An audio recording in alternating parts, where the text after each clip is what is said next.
তিনোটা শেষ রাজীবের সাথে মারছে তোর আম্মার একটু খবরটা বল।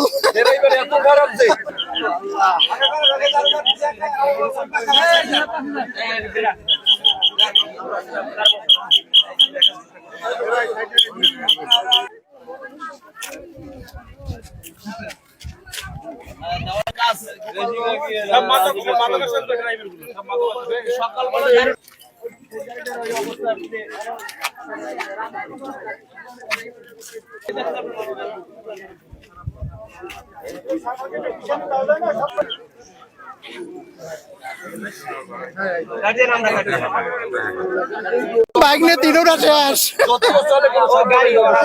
রাজীবের সাথে মারছে তোর আম্মার একটু খবরটা বল।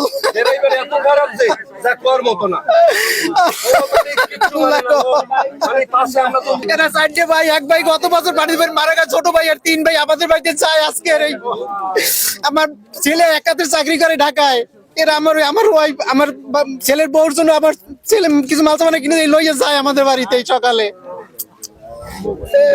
ওই যে মাল সামানা সবাই রাস্তায়। আমার ভাগ্না এই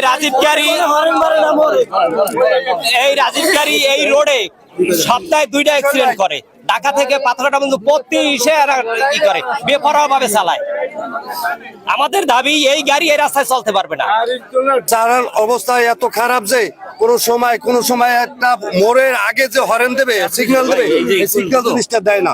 কিন্তু আমরা ডাক লই কোন সময়, অনেক সময় ডাক লই, কিন্তু হেরা হনে না। অনেক সময় আমাকে গাড়ি অনেক সময় আমাকে সাইডে হালাই দেয়। এই রোডের অনেক সময় রং সাইডে চলে যাওয়া লাগে আগে, এগুলো আমাকে গাড়ি লইয়েও পড়ে যাওয়ার সম্ভাবনা থাকে বেশি। আর এত বড় খারাপ কোন সময় মনে মনে হয় আমি এই জায়গায় আমি চার ভাই ছিল, এক ভাই পানিতে মারা গেছে আর 3 ভাই এই ছিল।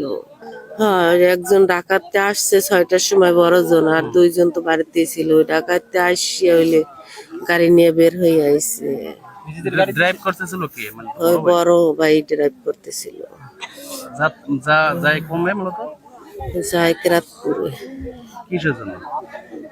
ওই ওর চাচার শালার ছেলেরা আর কি মনে হয় ঈদের কিছু দিছে, ওই দিয়েইতে যায়। রাজীব পরিবহন এই জায়গায় চাই না। এখন সম্ভবত আমরা যে এই গাড়িটা পাইছি এর ব্যাপারে অনেক ছাড় দেওয়া হয়েছে, এখন সম্ভবত এটা জ্বালাই দেওয়া উচিত আমাদের।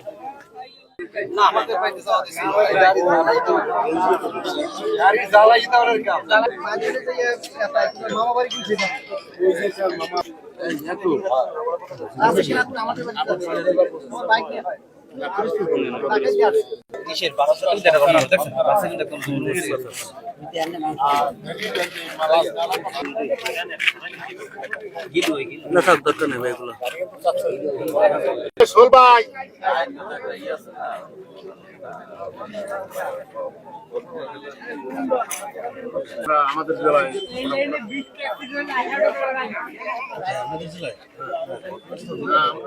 পরবর্তী আইনগত ব্যবস্থা প্রক্রিয়াধীন।